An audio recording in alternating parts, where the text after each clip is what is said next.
Alright, welcome everyone to what is a slightly different video to the normal routine, but this week I've really been taking a break still from Maple, haven't really been up to much other than just doing dailies, and yeah, I just really felt the need for a bit of a break.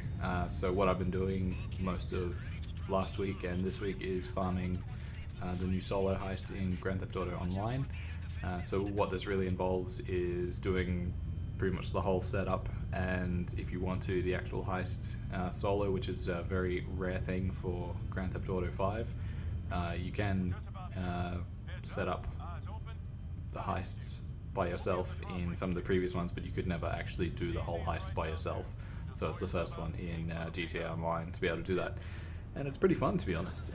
They've had a promotion on for last week where it was pretty much extra 50% of all money you gain. You pretty much get an extra 50% on top of whatever you make. So it's been a good opportunity to make some money. And yeah, it's nice to get back into the game. I really fail this landing. What this landing reminds me of is the MGS3 Halo jump that they make you do in the main act after the entry, and yeah, like spread your wings and fly, I think is what what's his face says to Snake. But yeah, so yeah, just been taking a break from Maple. Haven't really had much going on in it, and yeah, I don't really know what to put it down to. I'm normally better at headshots than this as well. I think yeah, I'm just trying to rush this, and yeah, I'm doing this a little bit differently. There are a few different ways you can do this heist, which is something I love about it as well. Like, I first started doing it through just the drainage tunnel where you don't explore any of the outside buildings, but I've started to explore doing different setups, and yeah, it's really fun. Make some decent money. It was really cool with the extra 50%. There was really some massive amounts of money to be made here doing it solo, because if you do it with people you make more, but there's a bit more risk involved, I think, because you're traveling around to a lot more places. So in this, I can only loot 2 buildings before my loot bag's full, and then I just go for the main item. But yeah, I really can't put it down to what it is with Maple at the moment. Like, I'm still happy to jump on and do my dailies in terms of my symbols and a few other things, but I just really haven't had that itch to train still. Maybe I just feel like, yeah, just having some time off from it and doing some other stuff. I've really been thinking to myself, what games will I be disappointed that I never played when I reach the point where I don't really have that much time to spend on gaming anymore. So I'm trying to, yeah, do some different stuff. Like GTA, I do play it on occasion. Like, while I was training to 275, I did do the odd heist here and there with some of my guildies. We'd take a break from doing stuff on Maple and go into GTA Online and play that there together as well. And farm some heists there, which was pretty neat. And yeah, I just felt like going into this and maybe buying a few vehicles. It's really cool how they just constantly bring out very expensive vehicles, but they've really kept this game going for a lot longer than I thought it would be, because I think I stopped playing this in like 2015, and then slowly came back to it in probably 2019. So that there was a long gap where I'd drop in from time to time, but I didn't do anything serious. I'd just see, like, you know, what the latest vehicles were and all that, but I didn't have any money to really buy those vehicles. And yeah, everything that they've come out is with it is really cool. Yeah, so my loot bag's here full with a decent take. Cocaine and weed. Cocaine's the best to take, and I think weed's second, and then cash is the worst, so I just tend to avoid cash. The most annoying part about this whole thing, to be honest, is the first part where you have to go through and scope out all the different places. It involves stealth, which I'm normally okay at, but you're not allowed to use weapons at all, so that's something I had to adjust to, because playing through games like Metal Gear Solid, like, I'm used to doing some form of stealth with silenced weapons, so you know, you can take out the odd guard here or there if you needed to in order to keep progressing. And I know that's not complete pure stealth, but you're still stealthing your way through an area and not getting caught. But with this with the scope out prep mission, you just can't harm the guards at all, and you've just pretty much got to be running through their fields of vision, trying not to get get caught, it's all about timing, and this part up here is actually the one I have most trouble with when I'm sneaking through during the day. It's not too bad now because you're wearing a uniform that allows you to get through it. But yeah, I failed it. I've never been kicked off the island while setting it up, but I've certainly gotten close. I think my worst rate is I've been caught 3 or 4 times, and I think the one after that is when you get kicked out. But yeah, it's a cool heist, and I love the fact that while you can spend money on like shark cards and all that, there's no extra cost after you've got GTA 5 to do online, not like Xbox and PlayStation where you have to have an online subscription. You can just pretty much play online for free on PC, which I think is really neat. And then farming like this, it's probably takes between an hour and a half to set it up and do it, and you make probably about 1 mil to 1.5 mil by yourself, depending on what your main item is and what your loot bag is. So it's pretty cool.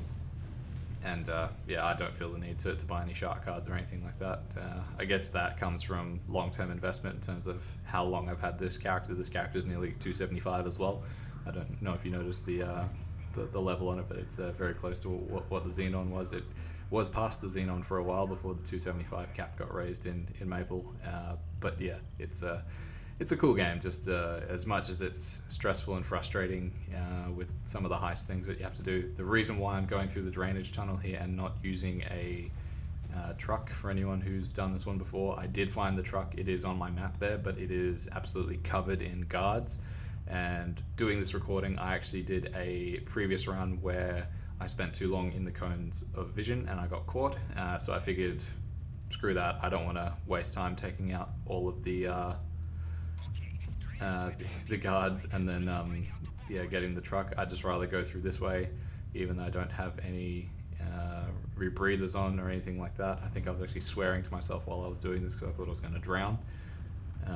But yeah, it's cool how there's so many different ways that you can do this, and it's a great way to stop getting bored. I think I saw there's a GTA YouTuber that I follow, and he was talking about this heist where there's so many different methods that you can do depending on how it goes with RNG, with what spawns in your setup mission,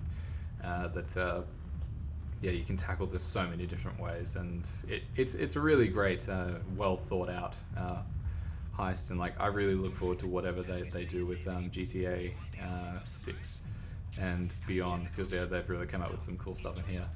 But yeah, I'm nearly drowning here, but fortunately this cutscene should save me. Because I do have rebreathers on, but I don't know why they're not activating. But yeah, we're through anyway. So going back to Maple and all that, I think I will be a lot more involved when the 300 cap happens. Whether I get the Corsair to 250 before that or not, I'm not sure. Maybe it'll take until that happens for me to get it to 250, and then I can move the Frenzy Totem back onto the Xenon, and we can do some Meso farming on the Xenon again. Or I might find that I really want to play Maple and do some training after a time away from it. So I'm not wanting to get off it completely, and the reason why I'm doing a video like this where I can just talk through like the fun that I'm having is I don't want to disappear from YouTube completely just because I'm not doing anything Maple wise either. The Pokemon stuff will resume probably in the next week or two. I do have my new Switch. It arrived today, and I'll probably do a unboxing video for it. I'll see how it goes in terms of the quality and whether it's worthwhile putting out. Something was really weird going on with my aiming here, where it was it wasn't letting me do what I normally do. But yeah, so yeah, really want to just maintain my presence on here, and so the Pokemon stuff will start, and I've actually been exploring a little bit in terms of I don't know what's going on here either. I think my movement's just a bit weird. Might be the heavy bag. So I've pulled out my Wii U again, and I've decided that I'm going to turn that into my retro console, because I was watching a Nintendo Life video last week, and they did a review on Pokemon Snap on the Virtual Console, and I didn't realize that Pokemon Snap actually was on the Wii U Virtual Console from Nintendo 64. I was just pretty much comfortable with the fact that I wouldn't be able to play Pokemon Snap unless I went and invested in a original Nintendo 64 cartridge, which, you know, I do have a Nintendo 64, but I feel like a copy of Pokemon Snap would be quite expensive to get nowadays. But yeah, it was $13 on the Wii U Virtual Console, so I picked that up. I might do some video of it. I'll give it a go first and see what the gameplay's like, and then go from there. I kind of get surprised by this guy here, but we get through it. And something else that I got on the Wii U was Pokemon Ranger. So that's something that I never played on the DS either. Unfortunately, you can't transfer I think it's the mythical or the legendary that you get from playing it into Diamond and Pearl, which is disappointing, but not the end of the world. You know, I'll still play through it and enjoy it. And then I actually bought a GameCube last weekend. So it popped up on Facebook Marketplace for $250, and it had, which is roughly about the normal price for it, but it came with 7 games, and the only game that I really like that it's got is the original Need for Speed. But yeah, the Need for Speed Underground 1, which has got all the really awesome soundtracks on it. So I'll definitely play through that one at some point. But I've got that because I want to start a video game collection for GameCube games. I really want to get a copy of Metal Gear Solid Twin Snakes, which is a remake of Metal Gear Solid 1, because I've never actually played that before, and that's been on my bucket list of things that I want to do. This real itch for all these different games is coming back to, like, what games will I be disappointed that I don't play if I don't have time to play them anymore, that sort of thing. Like, what like, what will you look back on your life disappointed in not doing? I think putting video games on that list is a bit sad, but there's still, you know, they're things that I want to have experienced where, you know, they're a really decent game, like games like The Last of Us and things like that. And even I went and bought classic SNES and NES consoles as well. Those limited release ones. Like, I found 2 secondhand ones for $60 each, so I ended up spending about $120 on them, where, yeah, that's what a normal one would have cost if you bought it brand new. So being able to play those old games, because there's a bunch of games on there that I want to give a go. Like, I really want to get back into JRPGs, so I'm interested to try out the older Final Fantasy games, so I think that'll be neat. And then even stuff that's coming out on Nintendo Switch, like some of the Dragon Quest games, like even on 3DS and all that. There's just different games that I want to play, and I feel like I'll play them from time to time. I'll pretty much just, like, have a bucket list of stuff that I want to do, and I'll juggle a whole bunch of things. So obviously, you know, doing like Pokemon videos, Maple, GTA, Octopath Traveler at the moment, I've got my hands a bit full. But when I finish one of those other games, you know, other than Maple and GTA, I might sub in, say, like Pokemon Snap for Pokemon Shield or you know, whatever have you.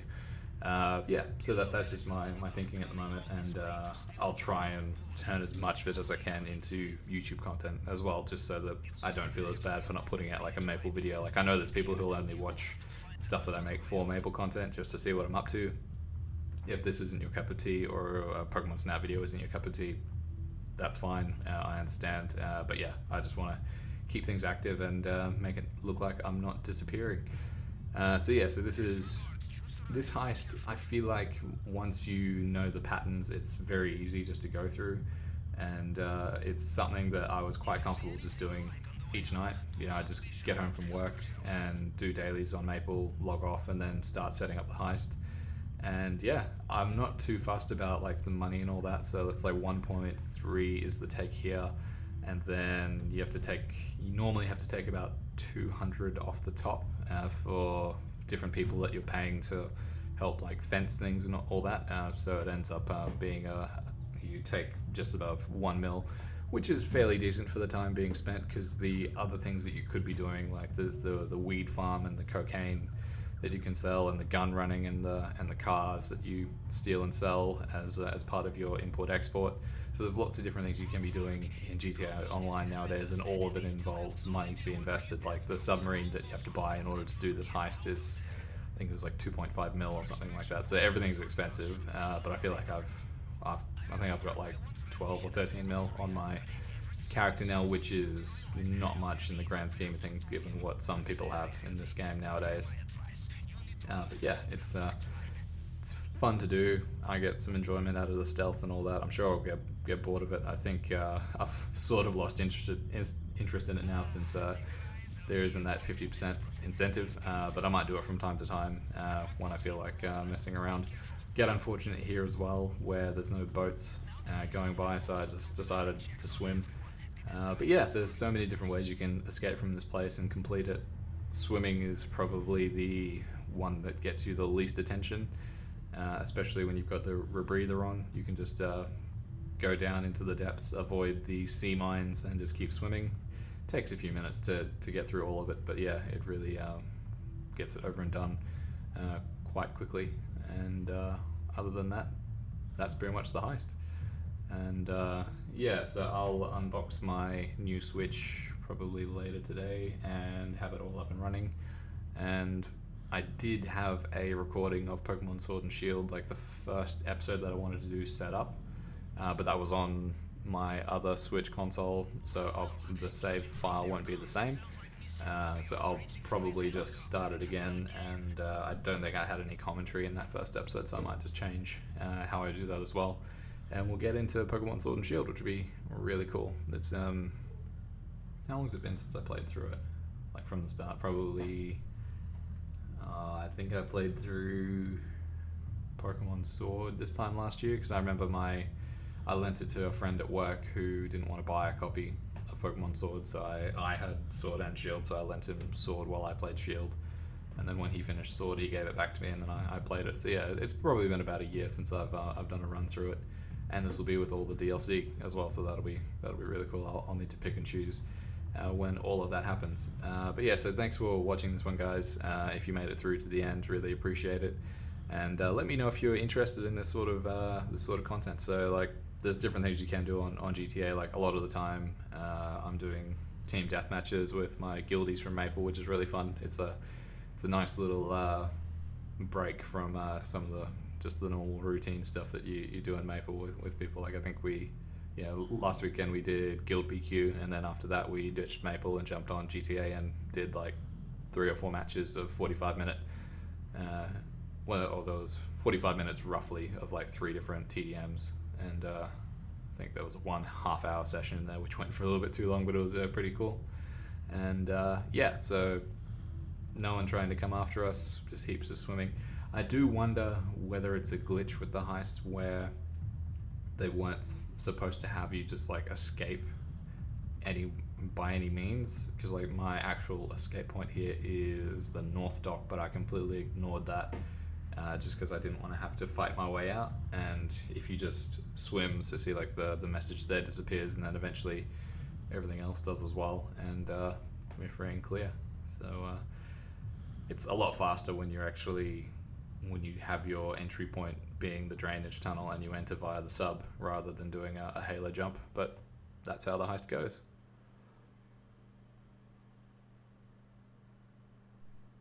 And here we are, delivering the bag full of goodies. It's a very small envelope to contain over $1 million, but sure.